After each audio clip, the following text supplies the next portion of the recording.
In Canto 13, Dante and Virgil continue on in the seventh circle. This circle houses the violin.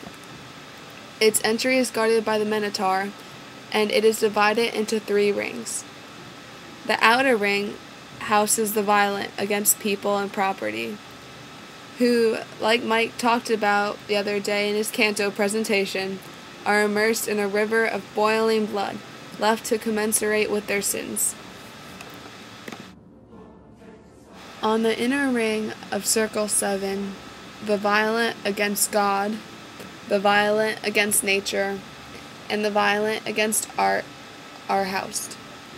In this ring, they all reside in a desert of flaming sand with fiery flakes raining from the sky.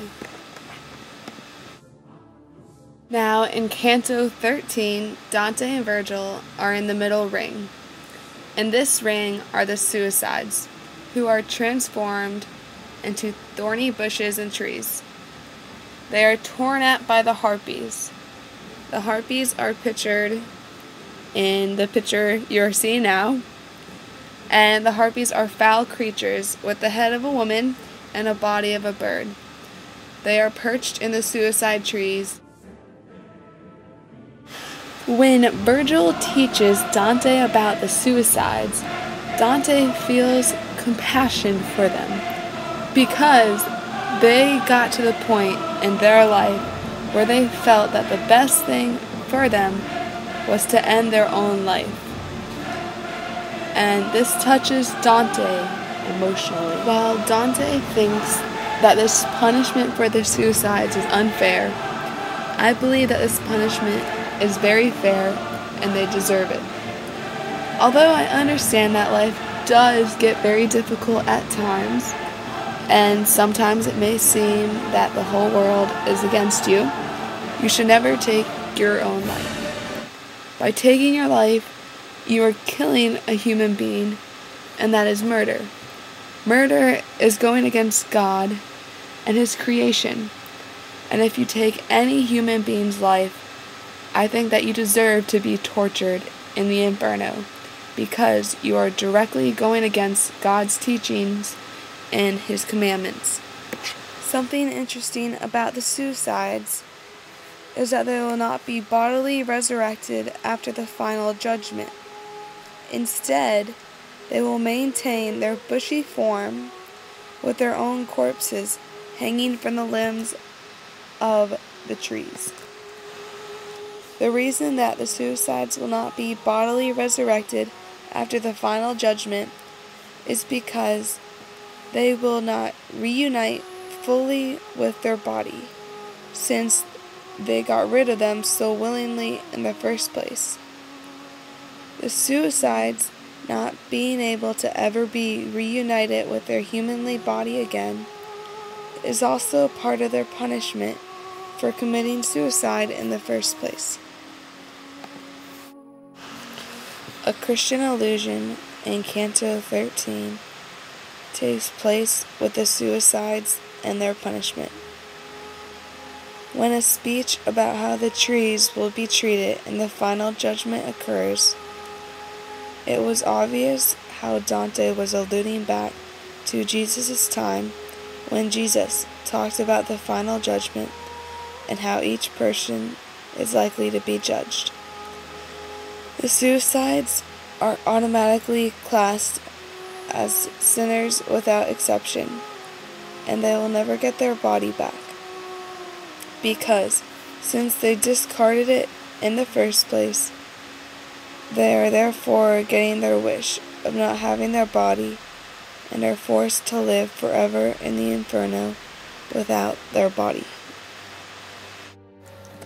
An even bigger illusion occurs when Virgil forces Dante to snap multiple branches of the suicide trees to get Dante to realize how the shades and the trees are one and the same.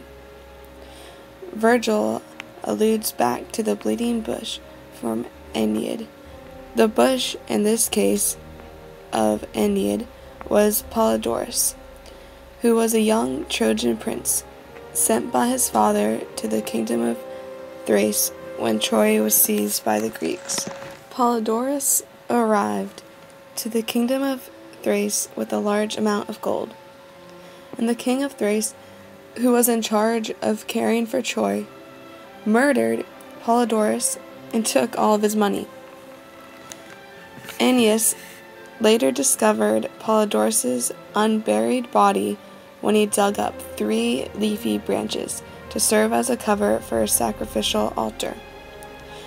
The first 2 leafy branches that Aeneas dug up, he froze with fear both times, because dark blood started to drip from the uprooted branch. The third time that Aeneas dug up a leafy branch, a voice rose from the ground and begged him to stop digging up the branches because this voice identifies himself as Polydorus.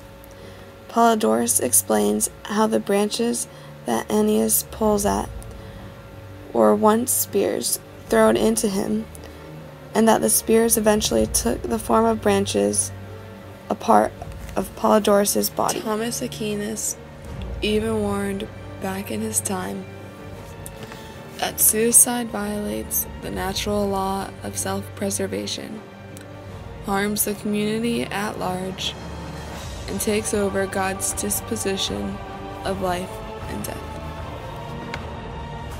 Even though the suicide in Dante's Inferno was thought of as a Christian illusion and condemned suicide as sin without exception, some writers of classical Rome thought of suicide as a response to political defeat or personal disgrace. In Canto 13, Dante uses a lot of imagery so that you, the reader, can really know what it feels like to be in Circle 7 with the suicides in the forest.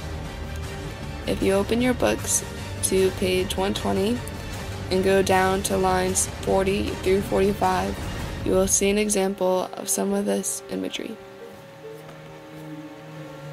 As a green branch with one end all aflame will hiss and sputter sap out of the other as the air escapes, so from that trunk there came words and blood together, gout by gout. Startled, I dropped the branch that I was holding and stood transfixed by fear, half turned about. When Dante describes the branch as green with one end all aflame, he is using imagery so that you have a picture in your mind of a green branch on fire at one end of it. Dante also describes how the branch will sputter sap out of the other end. You are now picturing a green branch inflamed on one end of it, and on the other end, sap is just shooting out of it. This is exactly what Dante wants you to do when he uses imagery.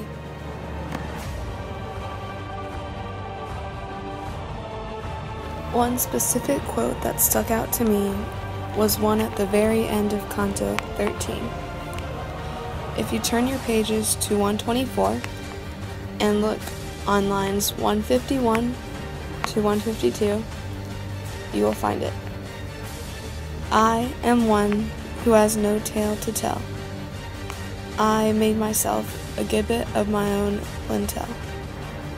This is referring to the bush as the unknown Florentine, or any man who may have lived in Florence.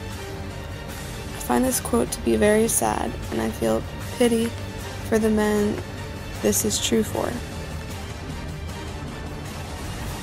Canto 13 is a very emotional part in Dante's Inferno tour, because it is the one that houses the suicide.